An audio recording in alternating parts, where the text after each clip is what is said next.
The Sing Second podcast is made possible by our title sponsor, ProMD Health in Annapolis, Maryland. Many thanks to Scott Melamed, the owner and operator of ProMD Health. Scott is a former first responder, and his father was a firefighter responding to the 9/11 attacks in New York City. Scott understands duty and sacrifice, and his support of the Naval Academy and the physical mission are so appreciated. At ProMD Health, their unique personal approach to medicine, coupled with their cutting-edge anti-aging treatments, provide patients with unsurpassed care in a relaxing setting. I want some of that. They cater to patients that require the best in personalized medical care. ProMD Health Annapolis offers a unique, personalized touch to the latest and greatest in anti-aging treatments and beyond. Their experienced staff is ready to serve you before, during, and after your visit. Check them out at www.promdhealth.com. That's pro, M as in Mike, D as in Delta, health.com. Next up, Notre Dame starting quarterback from 1968 to 1970, winner of the Cotton Bowl Classic, the NFL's most valuable player of 1983, Super Bowl champion, Joe Theismann. Joe Theismann, how you doing?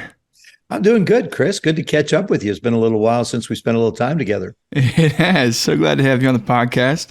Bit of an unusual guest for us, but I thought it'd be fun to have an old friend and neighbor of mine to come talk a little bit about playing against Navy football. Obviously, we're coming up against Notre Dame this August, our season opener in Dublin. Hey, are you going out there for the game by any chance? I am not going out for the game. I'm planning on heading back to South Bend for the Ohio State game, but I'm not traveling across the pond to get over to Ireland. And I'm just going to be watching TV just like everybody's that's watching this, and all the Notre Dame fans will be watching. And I think it's wonderful that we get a chance to open with Navy. Navy has been a thorn in our side for about the last 5 years.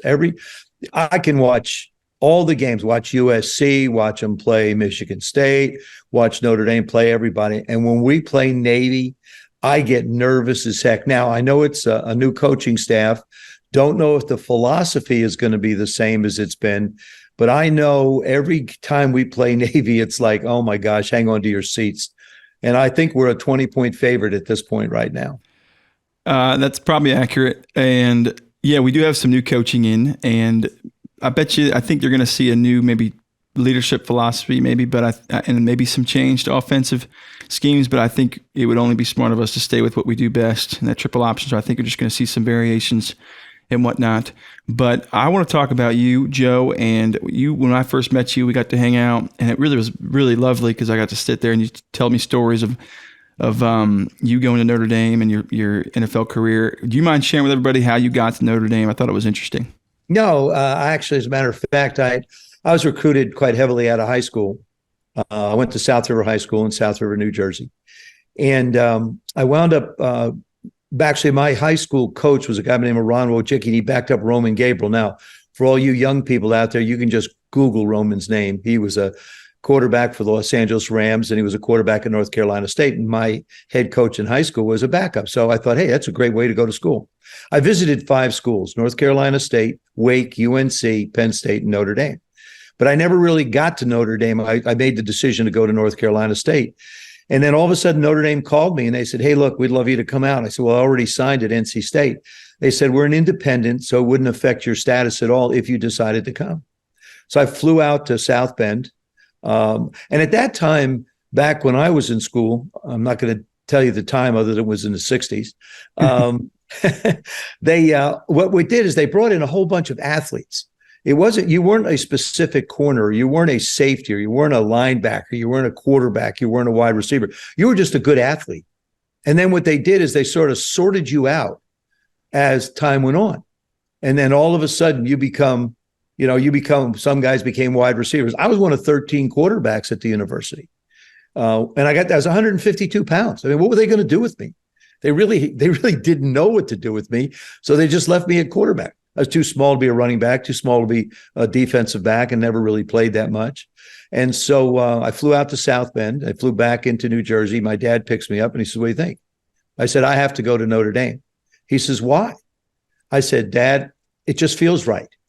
And I think that's one of the most important things that we look at in life is sometimes, for example, our gut tells us things. And then we start to do a lot of analysis, and then we start to try and analyze it more and more. And we really talk ourselves out of situations that probably were best served by your gut. Absolutely. That's how I wound up at Notre Dame. So Sophomore year, do I have it correctly? You came in off the bench for an injured. Who was it you came in for? You remember? Terry Henratty was the quarterback at that time. I was the punt returner for the first 7 games. A guy by the name of Bob Gladue. I started my career in college as a punt returner, just like I started my professional career as a punt returner. My first 2 years in Washington, that's what I did. And then the first 7 games at Notre Dame, I was a punt returner. I'd done it in college. I mean, high school. I'd return punts. I'd caught, and I used to love to catch punts after practice. I'd catch more punts after practice than I would throw balls. I love the challenge. I'd catch them behind my back. I'd, catch them over my head. Any way you could catch a punt, I tried to figure out a way to catch it. And it was just a ball.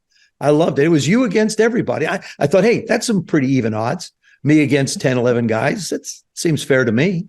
Well, it's a good segue to my next question, kind of understanding your frame of mind there. So you're walking in, you get called off the bench sophomore year, Notre Dame. Remember what game it was? Was it a home game? I think it was a home game. It could have been It was either could have been Pittsburgh. I think I played 3 games that year. One was Pittsburgh, might have been Georgia Tech. I'm not sure. But then the last one was against USC out on the coast.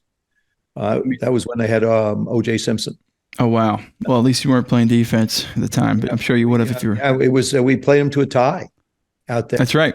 I saw you had 2 wins and a tie in your 3 games. Is what I'm tracking that sophomore year. Yeah, we had. Played well, and then all of a sudden I became the starting quarterback my junior year in college, and that's sort of when things got interesting a little bit. It was Roger Valdesari was our public relations director, and my freshman year, somebody had mentioned to Roger that Joe Theismann kid at that time, everybody from Jersey's Joey, Bobby, Tommy, all our first names end in Y. That's just the way we are. Mm-hmm. And so I said, Joey Theismann kid's pretty good. He says actually that his name is pronounced Theismann. He said, no, it's Theismann. So he calls me in the office. He said, Joe, how do you pronounce your last name? And I said, it's Theismann. He says, no, your last name is pronounced Theismann. I said, no, it's pronounced Theismann. He said, no, it's Theismann. So I called my dad back home. And, this is a kind of crazy phone call your father doesn't necessarily want to get. Hey, Dad, I don't know who I am. How you doing today? So I called him and I said, hey, Dad, can you tell me, how do you pronounce our last name? And there was like this pause on the phone. And he said, are you all right? I said, yeah, I'm fine. And as it turned out, he said it was Theismann. I went to Mr. Valdesari. I said, my last name is Theismann. I know. I just got to phone my dad. Now, time had gone by, and this was the beginning of my senior year. I had a really good junior year. And this is when the whole Heisman thing in his mind started getting going.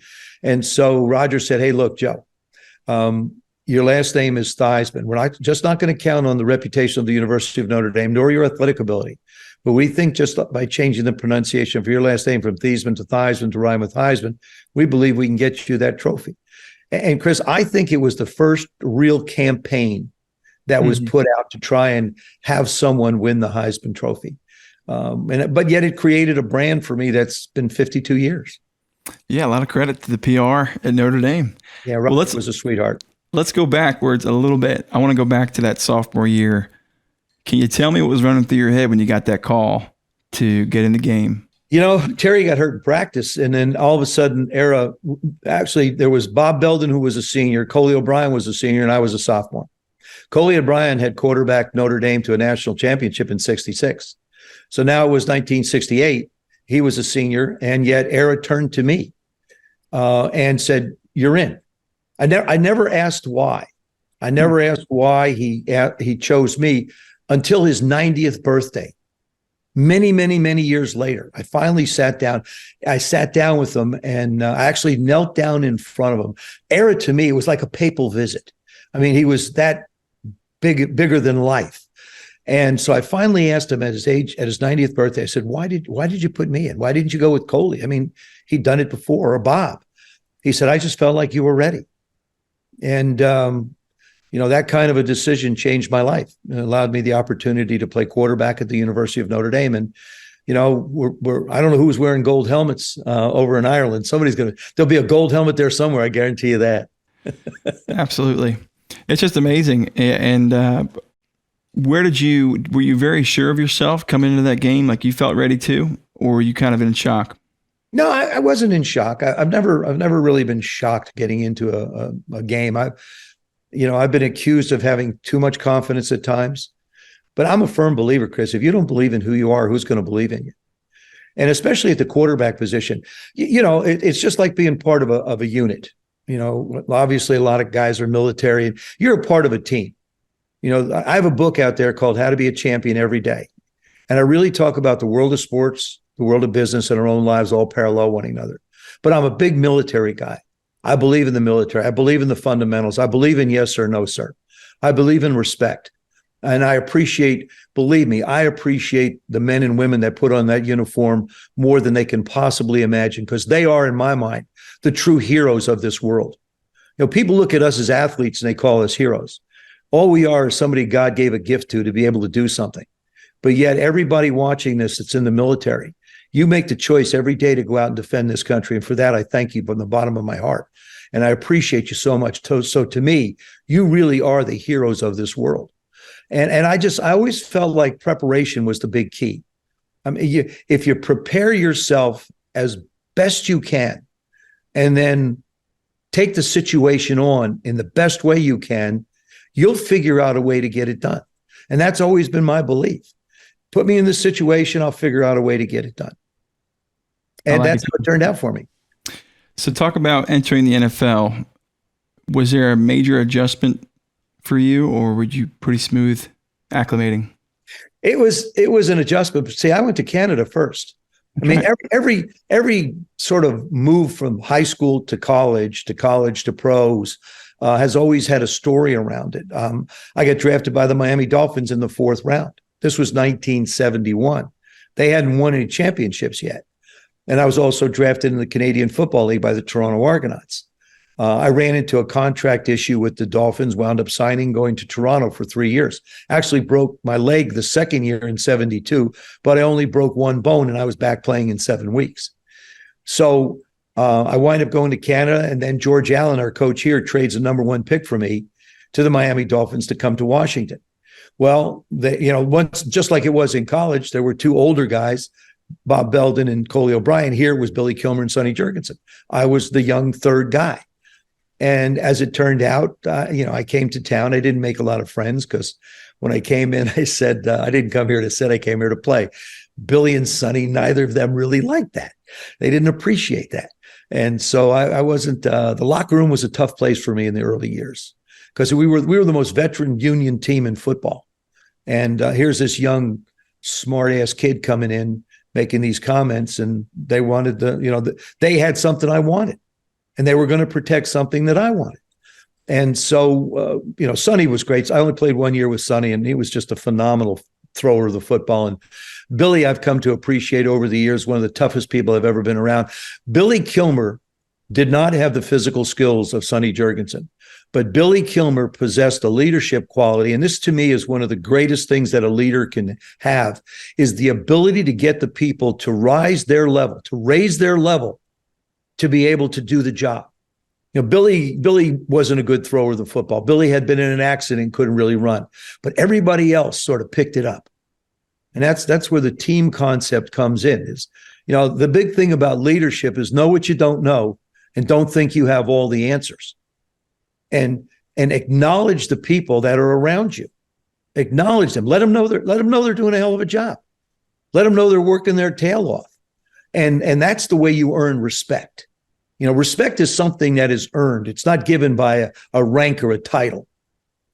You earn that respect. And, when it comes to leading a football team, it's no different. They see you, they hear you, you're around them. You can't hide. When you're in a football field, Chris, there's nowhere to hide. Everybody, the eye in the sky sees you. The players see you. They see the way you react. They see what happens when things go bad. They see how you handle difficult situations. They see how you handle good situations. I think one of the toughest things we do in sports is, how do you handle success? Isn't how you handle adversity. Everybody wants to be better, but how do you handle success? We see more tragedy come from people that have had success than we do from those that have not had success. Well, listening to you talk, athletic abilities aside, I really wish you did go to Navy, because you would have made a great officer in the military. But I appreciate you sharing all that. So again, though, you break your leg, you go to Canadian Football League. It's just detour after detour, and you still come into the Redskins program with a ton of confidence. How did you keep your composure all the way through those the adversity to where you get to get to Super Bowl 17? I loved football. I love football. I love everything about it. I love training camp. I love practices. I love, I would go in February when it was cold. I'd grab our equipment guy, a guy by the name of Jay Bird. It was February, and he'd be out with a pair of gloves, shorts, and a short sleeve shirt. Matter of fact, he's actually the equipment guy with the San Francisco 49ers now, and he wears the same clothes. He dresses the same way. Shorts, it doesn't matter how cold it is. But Jay Bird was my wide receiver. It was me and him in February, March, because we didn't train all year round back then. We train, if you were out of the playoffs, January, February, March, and April, it was up to you to get yourself better, not someone else trying to show you do it, or not somebody paying you a bonus to show up. I go nuts when I hear some of this stuff. You get a $100,000 bonus for showing up to work out. Are you kidding me? Man, if you don't love the game just to show up for nothing, then you're not going to amount to much, my personal opinion, to be honest with you. But I love the game. I loved every aspect. That's why I volunteered the first 2 years to return punts. I just wanted to be a part of it. Standing on the sidelines wasn't fun. Being a number two was never something I would reconcile in my mind being okay. Can you talk about the infamous play in Super Bowl 17 that ended up securing the win for you guys? Can you run me through that from your perspective? Yeah, we were backed up. I think we were down in that point of the game, and we were about our 12, 15-yard line, and I turned to throw a quick hitch, which is a little 5-yard turn to the right, and they rolled the coverage. And I went back to the left, and I went to throw it. A guy by the name of Bob Baumauer jumped up in the air, or Kim Beauchamp was the defensive end. He jumped up in the air and knocked the ball up, and the ball was sort of tumbling, and I swear I could read Wilson on it. I could read every letter of Wilson. My world was in slow motion. I felt like my feet were in cement, and I could see him with his arms sort of together, getting ready to catch it at about the 3-yard line and wind up in the end zone. And at the last minute, I just dove and got my arm in between his two hands and knocked the ball away. And I sat there in the end zone, and I looked at him and I said, that was close. I don't think he appreciated the humor, to be honest with you, but yeah. And then we went on, and John broke the run and broke the game open, and it was just an incredible experience. It's a dream come true. Mm-hmm. I never dreamed of it when I was a kid growing up in South River playing high school ball, and the Super Bowl wasn't even something that was on my mind. I just loved football, and then when I got to college, and I always. I guess in my life, I've always looked for validation. I think all of us look for validation, whether it's from something that we've done well. But for me, it was, when I was in high school, we used to play New Brunswick High School in Rutgers Stadium. It was a big Thanksgiving Day game. And if I played well against them, I belonged.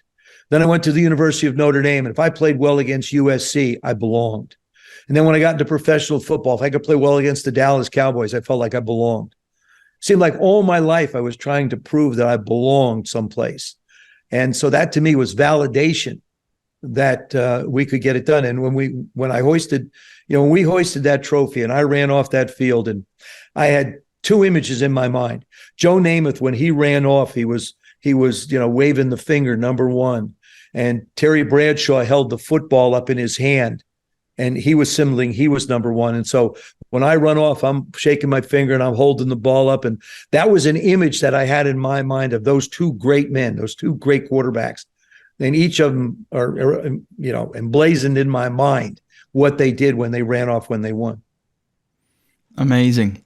So let's talk real quick about playing Navy. Do you have any particular stories or memories of when you played midshipman?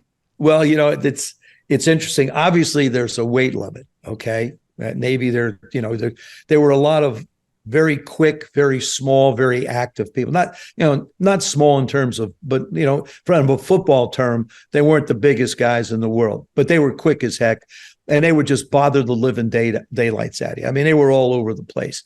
But we just felt like if we would just pound on them and pound on them and pound on them, we could tire them out. And as the game went on, that's exactly what we tried to do. I don't know what the scores were of the games, but I know they weren't that close. And the philosophy of being bigger worked out for us quite well. And of course, Tommy Gate was an All-American wide receiver, and had this offensive line that was one of the biggest in college football. And to me, if you're a quarterback, it's all about the people around you. I've said this umpteen times. The quarterback position is the single most dependent position on the field. If receivers don't catch the ball, if running backs don't run with it, if the offensive line doesn't block, if defenses don't stop people, and heck, just ask Jim Kelly what happens when a kicker misses a kick. The Bills don't have a trophy because of that. So, it's such a dependent position, but yet so important and vital. And I'll tell you this, I believe this, and I've talked to a lot of different guys from different sports. You name the sport, I've talked to them. The toughest position to play in professional sports is quarterback. You don't get a day off. You don't pitch 6 innings and all of a sudden leave. In hockey, you get to, change lines. Basketball is a very physical sport, but you get to sit a little bit. You get out there on a Sunday, you be ready to go to work. You used to be on us on Monday a little bit, Tuesday off, and then Wednesday back to work, and then there you go. And now there's 17 games. That's a lot, Chris. That's a lot of football these guys are going to play. Have you watched the show Quarterback on Netflix by any chance? I've watched some of it. And Kirk Cousins was here in Washington, and Marcus Mariota I've known, and I was just with Patrick Mahomes just about a month ago, and it gives you great insight into these guys and a little bit of the mental state that you have to have. And Kirk's obviously a 15-minute guy. Every 15 minutes, he's got his day plotted out. Patrick flies by the seat of his pants, and Marcus has just continued to have to fight and fight and fight, and he's still playing, which is a credit to him and his perseverance. There's another guy that wasn't in that particular series, but Alex Smith had his leg broken 33 years on the same night after I did, November 18th. Mine was broken in 85, and his was broken, like I say, 33 years later. Almost the same place on the field. The final score of the game was 23-21. Houston had beaten Washington. We had beaten the Giants. It was open compound fracture, but they never rotted my leg, so it's a little bit shorter.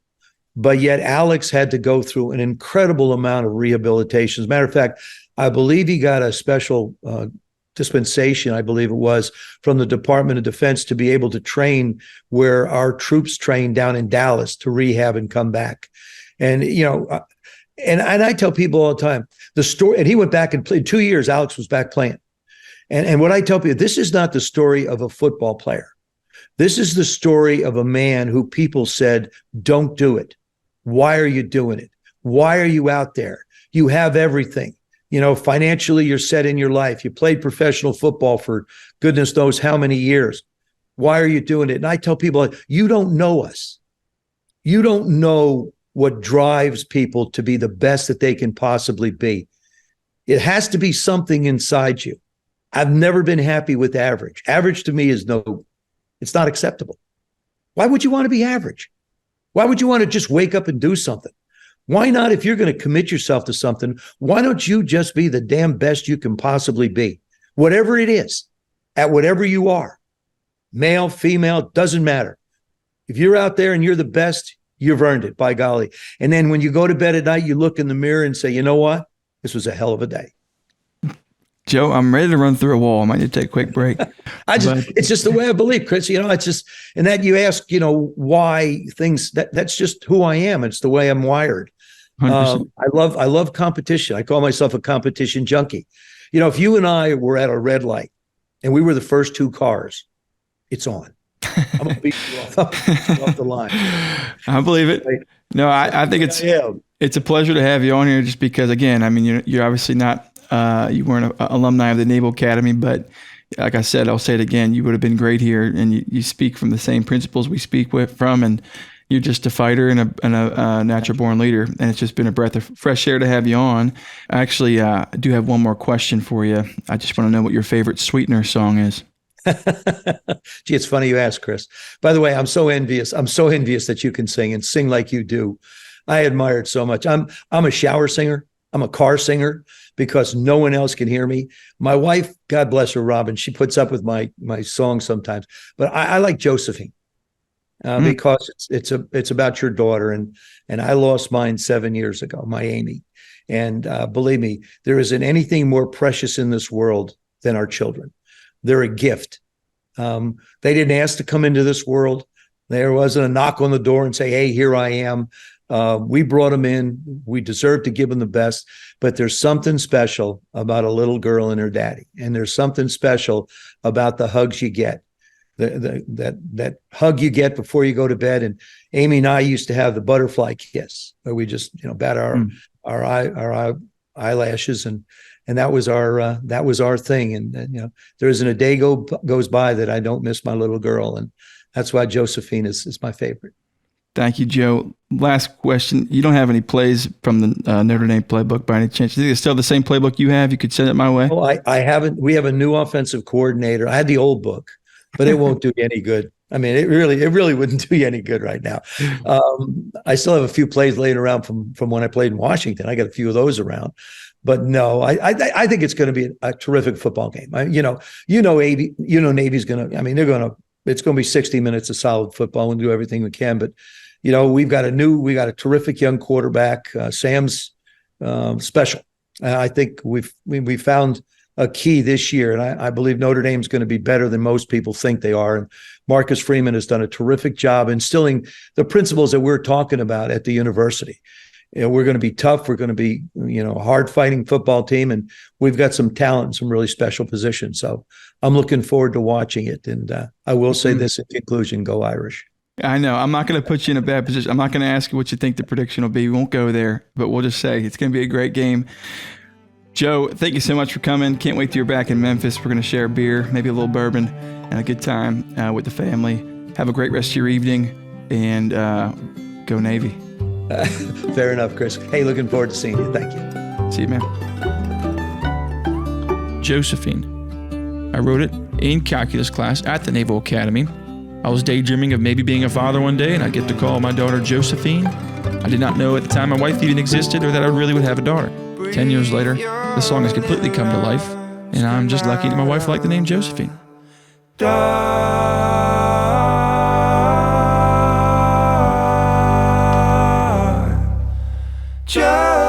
Josephine, Josephine,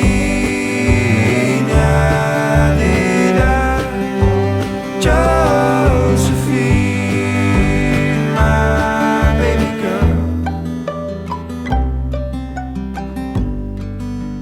my baby girl.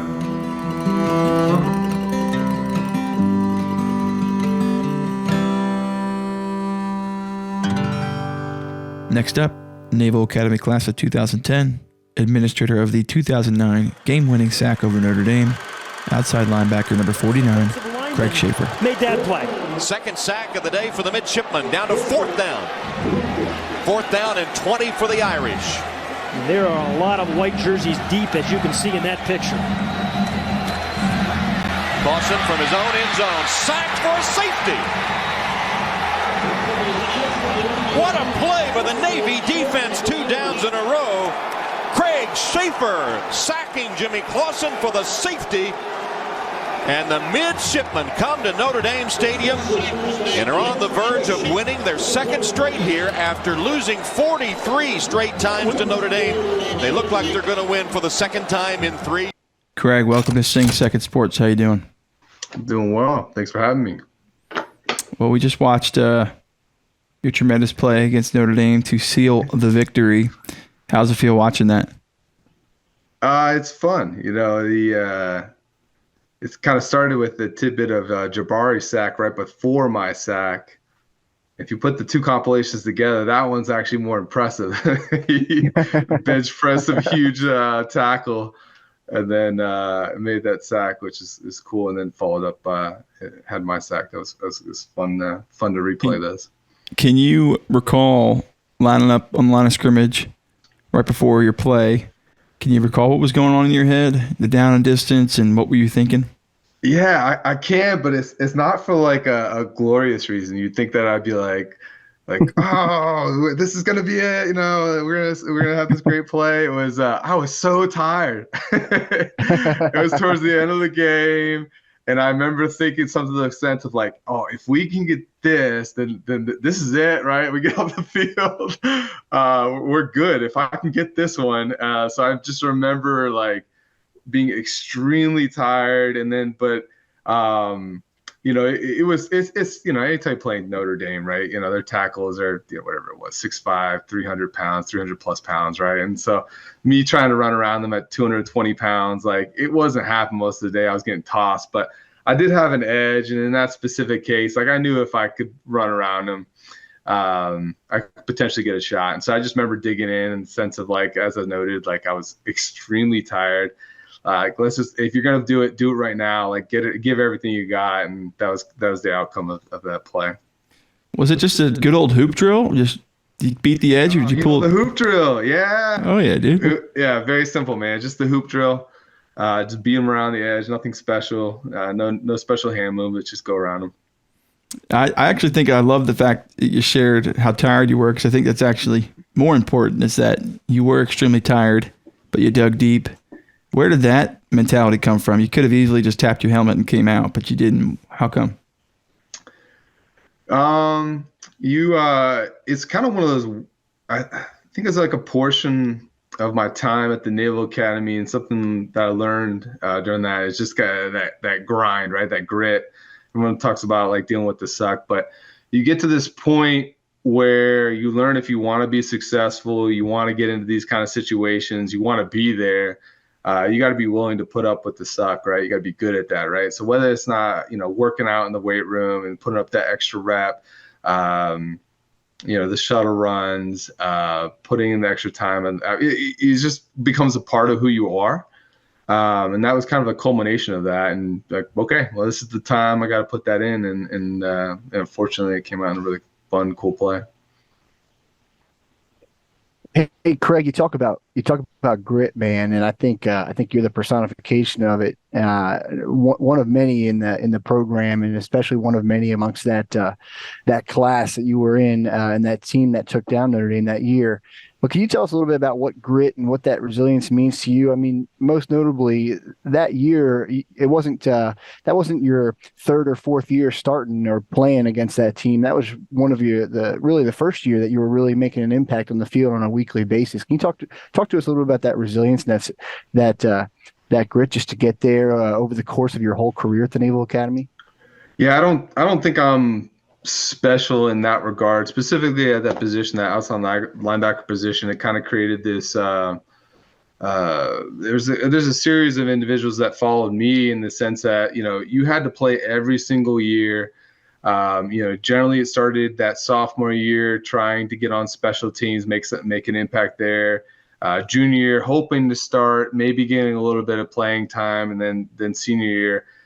Even, you know, that was actually, of all things, my first full start of the year. First time I got the nod to do a full start. And so that grind was just a portion of Navy football, who you wanted to be. But you get into a spot where it doesn't matter. How do I describe this? It doesn't matter who necessarily is starting, but you know, whoever's starting earned that spot, right? Because everyone else put everything they possibly could into getting that spot. And so whoever was the final one to get there really earned it. And so special moment for me, cool for my family, right? Catholic family, and getting to all be there in Notre Dame, get to experience that together. But no, at the end of the day, a lot of it comes with just this consistent grind, learning. And there's also another aspect to it that I don't think is necessarily talked about enough, but you know, at that point I hadn't earned it, right? Like I hadn't done or haven't played well enough to have a consistent role in the team. And so you have to, you know, the coaches demand that of you. If you're not playing well enough, nothing's given to you. You have to actually earn it.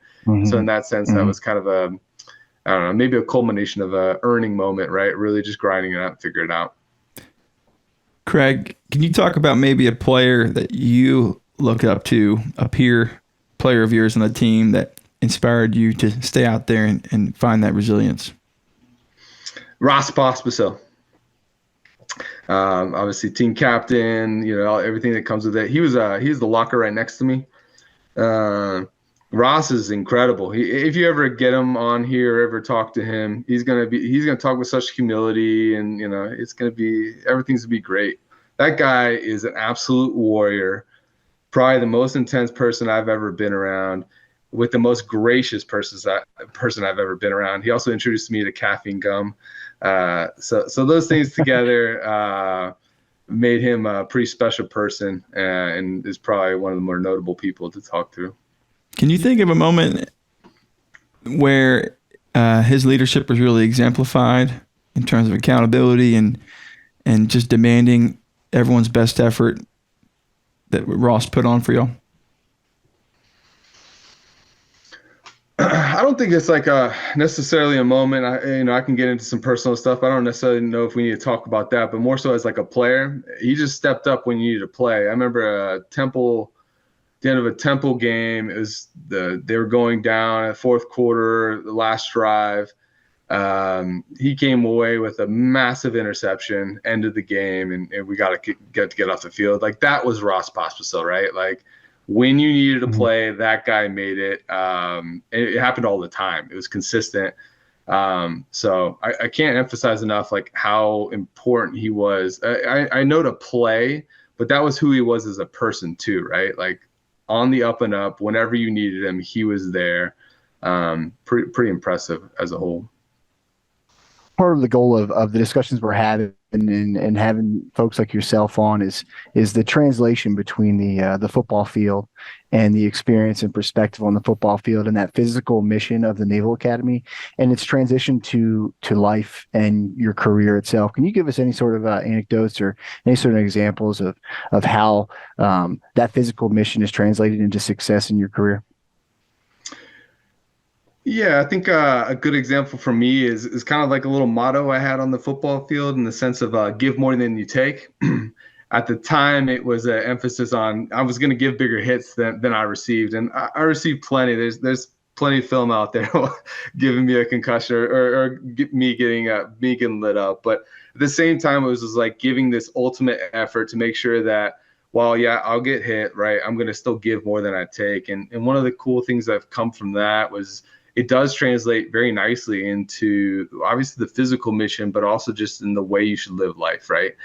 A lot more is given back when you give more, when you work harder, when you take care of your people better. It's magical. While not necessarily expecting to take anything more, you get more back. So yeah, give more than you take. Obviously, you can do it on the physical side, but on the life side, it translates pretty well. I thank you for sharing that. And I was going to ask you, the next question was going to be what you'd say to the boys in the locker room before the game, but I think that summed it up pretty well. My last question for you would be, what is your favorite SweetNur song? Just checked out Misunderstood here. There's some good material on here. You're looking good, man. It's a good jam. You like that song? Hey, where do you live again? I'm out of Chicago, Illinois these days. Well, we don't have anything going. We're doing a little house show tour this fall, but we're not going to be out in Chicago. But when we are, we'll come out your way. All right. And we'll expect to see you out there. But thank you for listening to the music. Thank you for your time tonight, Craig. And wish you the best. Appreciate you coming on. Go Navy. Go Navy.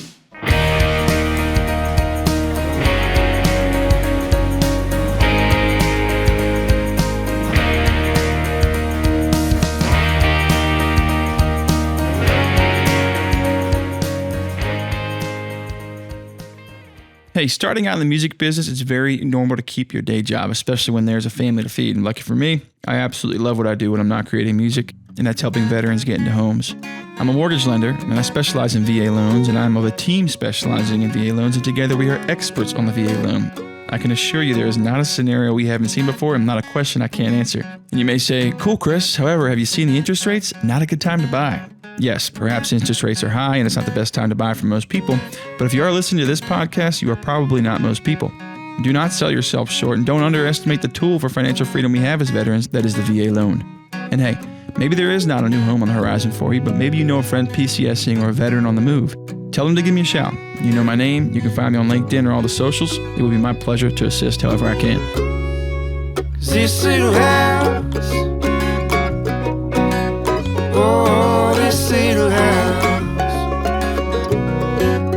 Next up, Naval Academy class of 2012, your 2011 Navy football team captain, two-time victor over Notre Dame, our B-back, number 39, Alex Teich. Early on is a big boost. They're down at 5.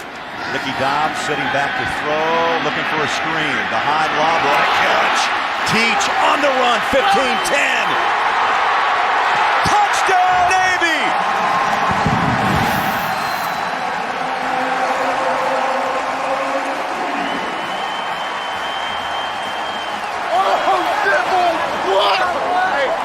What a series by Alexander Teich.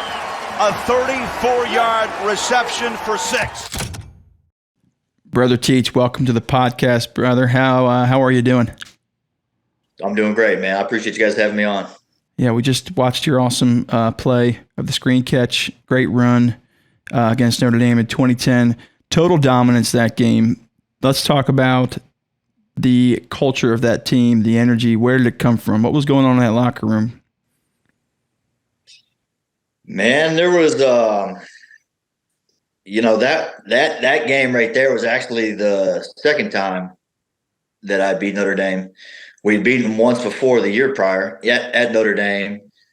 So, and I got to watch the 2007 class beat Notre Dame when I was at Naps, the prep school. We were on a bus on the way back from a game and caught the end of that crazy thriller. But so there was no confidence that we could do it. We had seen it done before. We've done it a few times, and I'll tell you, that junior year, that was the highlight was from that team right there. We wholeheartedly believed we were a better team the day we showed up. I mean, that wasn't a game we walked in saying, "Man, I hope we can play with these guys today." That was the game we walked into expecting to win, and we were going to give them hell. That was a good team, really good team. Ricky Dobbs and Vince Murray, Greg Jones. There's a lot of great athletes on that team. That defensively, Jabari Tawani, and I could go on, Billy Yarbrough. Just a bunch of just dogs that got after it. Absolutely. I want to talk about what was going on in your head. You were a great football player for the program, even at a younger, even as a freshman and sophomore, a major contributor to the team. Lots of places where you could have had doubt, but you really performed. You rose to the occasion. Where did that belief in yourself come from? It's hard to say. I think I've always attacked the game of football and just life in general with a chip on my shoulder. You got a lot of people along the way that tell you can't do something, or you're not going to be able to accomplish X, Y, Z because you're from here, or you're not big enough, fast enough, strong enough.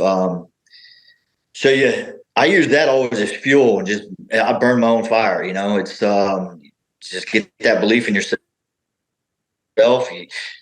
You get more belief in yourself the more you prove people wrong. So along the way, you keep accomplishing things that people said you couldn't do, and it just builds you up a little bit more. And I think, by the time I was at my junior year, you feel pretty good about yourself. You feel pretty confident in what you're doing. Me mentally, playing in big games is exactly what I always wanted to do. That was my dream, to go to Navy. I always wanted to play for Notre Dame, but they said I was too slow and not big enough. So when I got the opportunity to go to Navy, my dream was to beat Notre Dame. So getting ready for those moments, getting ready for that game, you're laser focused, you're dialed in all week long, you're preparing, and there's just a different kind of focus. That game, which is interesting, Navy Notre Dame, is I can go back to the very first play of that game, and you're so laser focused preparing all week up to it, and then you get in the moment. I can still remember almost every play of the first drive. And it's been, 12 years, I think? And I can still remember almost every single play. I think that was because we were so laser focused on accomplishing our jobs, and they still live with me today. Yeah, Teich, Chris played that one highlight. Obviously, it was an incredible play. The jury's still out on whether or not any referees checked your hands for some illegal stickum because of the way that the ball stuck there. But that was just one of many plays that we could break down and talk about how you contributed to that game, that Navy Notre Dame game over the course of your Navy football career. With the perspective that you have now, Teach, you're in the locker room. You're talking to the guys that are about to go out there. The preparation's done. You know, they've already traveled to the game. They're ready to play. What's the one thing that you want them to walk away with if you're passing a message on to these guys that are going on and take them on in Dublin? You got to believe in yourselves. You know, it starts there. Leading up to those games every week, I visualized that game from the kickoff to the fourth quarter. I ran my plays over and over and over in my head, gave myself different scenarios, you know, tried to visualize a cap block, backside linebacker scraping, you know, just different parts of the game that you were seeing all week long preparing. And when you got there, I always felt I was prepared. I was ready to go. You know, like it was game time. I didn't have to stop to think about what I was doing on this play or where this guy would be coming from. You were just so laser focused on your job, your mission, do your job to the best of your ability. And man, the rest will take care of itself. And that's the beautiful thing about this game. There's 22 guys. If everybody does their job along the way, does what you're asked to do, fight off blocks the way you're supposed to fight them off, you got a pretty good chance. You know, you don't turn the ball over. You play great special teams sound. You got an opportunity to beat anybody on any day. And I'll tell you, my personal experience going into those Notre Dame games, we didn't feel underdogs. We didn't feel like we didn't have a chance. We felt like they were about to get their asses kicked. They were going to get their teeth kicked in, and we were going to give it to them. So I get fired up even thinking about it. You know, to guys playing the game, enjoy it, man. Take it all in. You know, take the environment in. Sometimes you get just so caught up, and I got to do my job. Take in all of it, man. Just enjoy that moment, live in it, and get after the rest. So, Teich, you got 2 boys now of your own, a girl on the way. What do you find yourself using a lot of the principles you learned as a Navy football player and even as a naval officer when you raise your children and how you're shaping them up as men and women in our country? Yeah, I definitely would say, you know, just the way you treat people on a daily basis. I want my boys to be good people, good men, you know, courtesy, kind, but brave. You know, I want them to fear nothing and be leaders. I talk about it probably every night. We talk about, you know, being a leader, doing what's right when other people aren't watching. Those kind of things get me fired up. You can tell, like, I get a little choked up because, you know, I heard something the other day. The only man that wants you to be a better man than him is your father. And, you know, that's the way I feel about those boys. I want them to be strong, good leaders, good men, and successful in life. You know, not always just monetarily, but just in life, having a good time. Amen. I like it. I appreciate your contribution to society. Hey, we don't want to take up too much more of your time tonight. I just want to thank you for coming on, and appreciate you putting so much work into the program and leaving a legacy for guys to follow. Hey, one more question for you. What's your favorite SweetNur song? It's got to be easy, John Denver. Nice. Well, thanks, man. I appreciate you liking that song. Keep spinning the records. Tell somebody that doesn't know about it. Share the music, my friend. Sure thing, man. And congratulations to you. That's awesome. You're doing that, and good luck to you. You too, brother. Thanks for coming on, Teach. Great hearing from you. Great hearing your perspective. And I'm sure it's gonna reverberate further than you may know. So again, appreciate the candid insight and perspective that you offer to these guys. All right, big dog. You have a good rest of your evening. Love you guys. Take care. All right, man. Much love. See you, Teach. You too, brother. Good hearing from you, Teach. See you, man. John Denver, take me home. Sweet surrender, soothe my soul. I remember when life was slow. Take me home down that country road. Next up, Naval Academy Class of 2011, 2010 Navy football team captain of the only class to defeat Notre Dame 3 times, Quarterback number 4, Ricky Dobbs. Ricky, how you doing? Welcome to the Sing Second podcast. Thanks. I'm doing pretty good. Glad to be here. Where are you calling from? Calling from Douglasville, Georgia, just outside of Atlanta, about maybe 15 miles west. Like you're going towards Birmingham, Alabama. Straight from Atlanta, I'm right there, smack dab in the middle. So I'm sure the people are dying to know, what are you up to down in Douglasville right now? Man, doing a whole lot of everything. I got out of the Navy as a SWO, and I'm doing SWO stuff in the civilian world. Jack of all trades, master of many is my motto. I'm a high school teacher. I teach PE, health and personal fitness. And then I'm also football coach, basketball coach for the varsity. I help out with quarterbacks and running backs on varsity football. And then I'm assistant on basketball, assistant coach, and doing JV basketball. So that's on the school side. Then I'm in the Navy Reserve still, kept a foot in the door. Gonna try to push towards retirement in the reserves.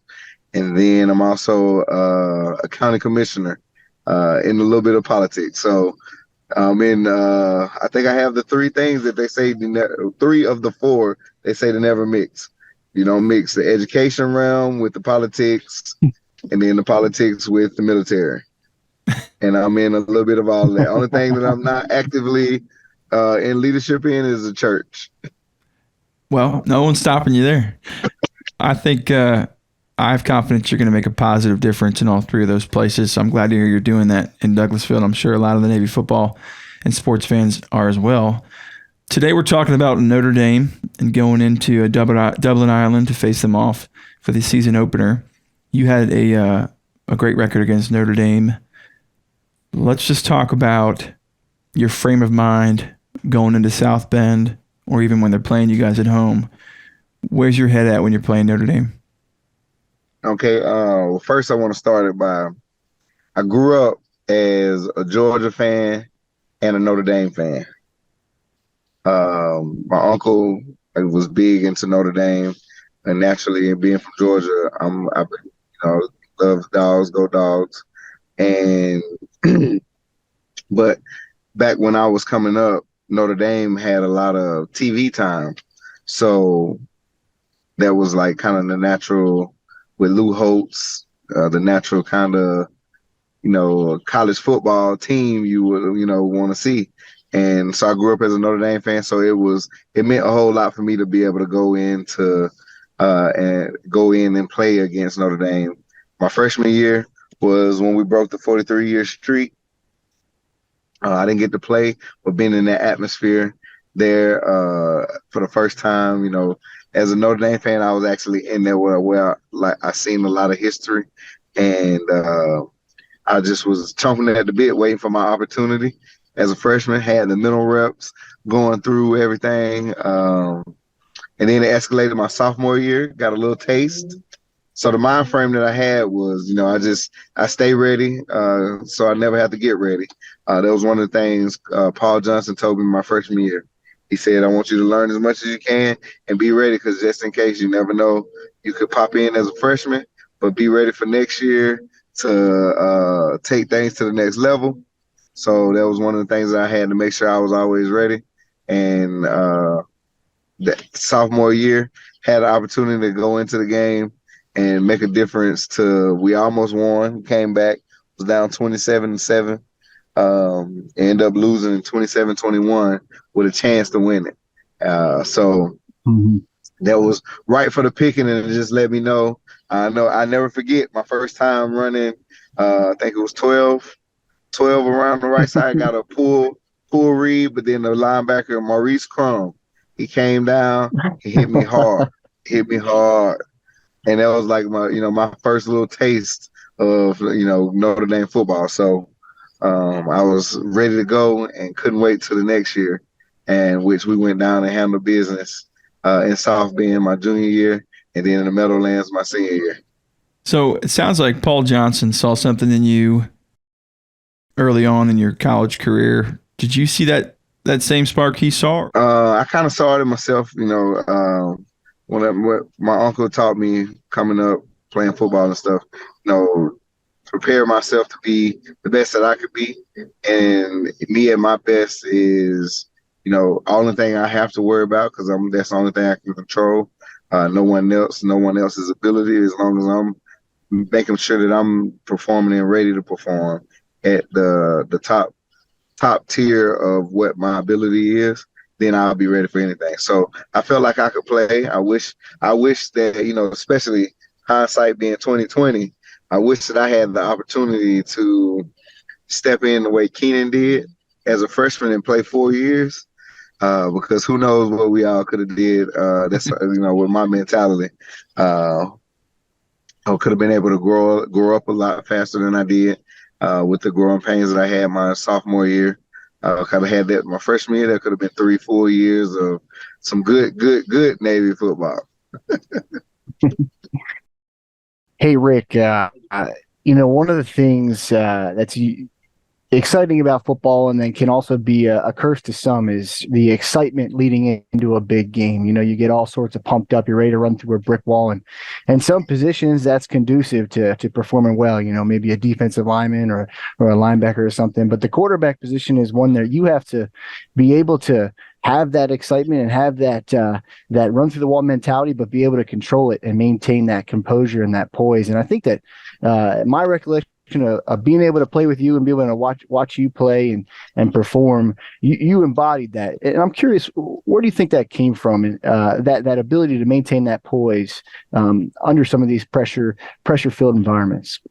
That's funny to say. It took years of practicing to be able to do that, because me naturally as a person, I'm full of energy and can love to get hyped and be amped. But from playing high school football and basketball, I learned how to compose myself and bottle up my energy, so to speak, and to be able to focus it and keep it, because I found out, and sometimes it would get out at Navy while I was there too. But if I got excited and hyped like I normally would, like on a basketball court in football, I tend to forget what I'm supposed to do. And just as an example, it was one day in practice, my senior year, Wyatt was talking trash we was going first team versus first team, offense, defense. And Wyatt Middleton was talking trash, and I was like hyped up talking trash too, telling them what we're about to do. We're finna, win this battle, blah, blah, blah, and I'm hyped. Then I go back on the center, and I'm like, man, what play did I call? And while I was there, and then I didn't want to, to save the embarrassment. I believe this happened to me in a game before too. To save the embarrassment, instead of turning around and asking like Teich or Vince, whoever was in, I was like, okay, I think it was 13. And on this particular play, I said, I think it was 13, triple option to the left. And I called a cadence down, already said height. I went left, everybody else went right. I was like, man, I had to try to make something out of it. So those are the instances, where it took me some time to be able to hone in and become more poised and kind of bottle that energy up to be able to focus it and display it in other ways, as opposed to, being all over the place. Because as a quarterback, we have to know so much, try to figure out what the defense is going to do. And then in the triple option, it's even worse, because you don't know what you're going to do. We don't know what we're going to do, but at the same time, I have to think about the possibilities of what I can do based off of the way they're lined up. So it was a whole lot to think about, and it took years of practicing. Ricky, do you think Navy football couldn't compete without the triple option? I think that we would be at a slight disadvantage. I don't think that and sometimes I think, maybe we can or can't compete on the same level that we do right now. but I feel like we can compete on a high level. But I believe that because of the tradition that we've had, that never die killer instinct mentality is bred through triple option play because it's hard-nosed football. And if we shifted to anything else, that kind of changes the culture. Good point. Hey, Ricky. Hey, Rick. I'm not sure if you've been keeping close tabs on the team as of late, but there's a bit of a 3 to 4-way battle going on at the quarterback position right now. A couple young guns. Yeah, there's a freshman in the mix, a sophomore. There's a couple veterans that have played pretty well too. If you were in the quarterback room today, what wisdom would you want to push onto these guys that are competing for a spot, knowing what you know? The very first thing I would say is, we gonna compete, get better, and push each other, but don't lose the relationships, because sometimes when you're competing for the same spot, so especially in a position like a quarterback, it can cause rifts between friends and stuff, or within that quarterback room. So compete and have the selfless mentality to not put yourself before the team, but just prepare to make sure you be, like I said, my motto was to be the best that I can be, and if the best that I can be is what's best for the team, then that's it. And if not, I need to be ready and continue to get better so that I can be best ready to be able to help the team. Those guys in there are some good guys. I know I had one of my friends, Greg Hill, screenshotted a snippet out of the paper where Coach Jasper was comparing Teddy to me and saying, he has some good things, and he even reminds him of me when he makes some of the bonehead decisions he does.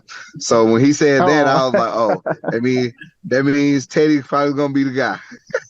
Teddy's probably gonna be the guy because he got that little X factor, where you're gonna make a mistake, but I think that's what's gonna separate a lot of the guys is when you're able to make the mistakes, but then bounce back from the mistakes that you made. Well, I guess time will tell, but we will remember your prediction and see if Teddy ends up in that number one spot. Ricky, one question I have: you've played against some very big teams in your college football career. How does Ohio State measure up against playing against Notre Dame? Is it the same feeling? Was it different? Describe the two different scenarios. I went in with the same kind of approach, but the atmospheres were a lot different. When it was at Ohio State, the crowd was so large and so loud, could barely hear yourself talk. That was a different feeling. And then, of course, another big name school, but the tradition and that rivalry wasn't as deep as the Notre Dame. Especially, felt like when we played Notre Dame, you got something to prove. We got that chip on the shoulder. Y'all beat us 43 years in a row, and we trying to get some get back. So we play with a little bit more because we play so frequently. That I think the better comparison would be Notre Dame compared to Army Navy, Navy Notre Dame compared to Army Navy, Navy Air Force, and I think those are the kind of better comparisons. So, Ricky, I'm going to have to ask you to dust the cobwebs off real quick. I got to give you a scenario. I got to see what you're calling. Okay, it's Navy Notre Dame. Okay. It's the fourth quarter. Navy's got the ball. We're down 5. There's 2 or 3 seconds left on the clock. We'll say 2 seconds left on the clock. Ball's on the 3. What are you calling? Okay. You already know what I'm calling. Well, I actually, it's a different, it's a different play call now. And I'm so honored. I am so honored. So for me, I would call 28 or 29 solid rebel. If you remember, that's a flash fake, follow the fullback. But now, do you know what they call it now? What? No, I'm excited to hear though. I kid you not. Because it threw me off, and then I had to take a double take, and then I asked them later, and they was telling me that the 28 Solid Rebel is not the play call no more. It's called Ricky Left and Ricky Right. All right. Man, I thought it was definitely it was either going to be Ricky left or Ricky right, or SweetNur left or SweetNur right. I couldn't tell. So Ricky, thanks so much for coming on tonight. It's been a pleasure talking to you. Always a good time. Glad to see you making a difference in Douglasville. I got one more question for you. What is your favorite SweetNur song? Oh man, I was hoping that you would ask me this. Such a fan, by the way. I remember when you was playing at the academy, bring your guitar in there, come in there and bless everyone with the wonderful voice. So let me see here. I'm gonna give one as an exclusive because it's not on any listening platforms yet, but I heard it on YouTube. Because everybody know Ricky, I'm a country boy. Country boy from Georgia. So, but I've never been duck hunting. And you got that one song about duck hunting, and it makes me want to go. So I'm gonna put you to everything you talk about in the song, and you got to take me duck hunting one day. Man, you come to Memphis. You let me know. Give me a week's heads up, and if it's duck season, we'll take you out there. All right, bet you that I'll be there. All right, now let me answer which one that I like because of the roots, and I can relate to it because I've been there so much, and it stuck out in my head. The song Baydale. Hey, right off of Route 50, you hit Baydale Drive. I'm right there. That used to be the route you take to go down there to Mariners Church and stuff. That's right. Shout out Mariners Church, Pastor Bill. You the man. Absolutely. Hey, Ricky, thanks for listening. I appreciate the support, and you have a great rest of your evening, my friend. Go Navy. You do the same. Appreciate it. Thanks, Rick. See you, Rick. Thanks, brother. Lady, won't you let me in? I'm tired as hell. I got time to spare. Won't you say let me in? To all of our listeners, thank you for joining us on this SweetNur takeover of Sing Second Sports. I do hope you've enjoyed it as much as I have. Hey, maybe you have a suggestion for the pod. Any light bulbs going off? Featured guests you have in mind? Formal complaints? Give us a shout. WeSingSecond@gmail.com. That's WeSingSecond@gmail.com. How do you want us to celebrate our physical mission? You can also find us on Twitter at WeSingSecond. Post, tweet, share, tell friends. Could this podcast reach a young American still pondering the path they choose to embark on? And please stay tuned. We have some great plans brewing for the pod. I will be back throughout the season, and so will Chris Savello and John Schofield. That's it, everyone. Be safe out there. Enjoy your weekend. Don't forget to throw a little SweetNur in your cup. Head to SweetNurmusic.com, spin the tunes, tell a friend, snag a ball cap, come to a house show, Annapolis Songwriters Festival, cheer the goats on, go Navy, beat the Irish, and sing second. The thoughts and opinions expressed on this pod are our own. They don't represent the views of the Naval Academy Athletic Association, United States Naval Academy, or any organization for that matter. Audio and visual play-by-play calls courtesy of NBC Sports were played throughout this episode. We do not own any of that footage, nor do we own any of the fleet or Navy football footage used in this episode. All applicable rights remain reserved by their respective owners. I do own the music that was played on this episode. All rights reserved by me, SweetNur Music. If you want to use my tunes, just call me. Have a good one. This is a SweetNur Music production.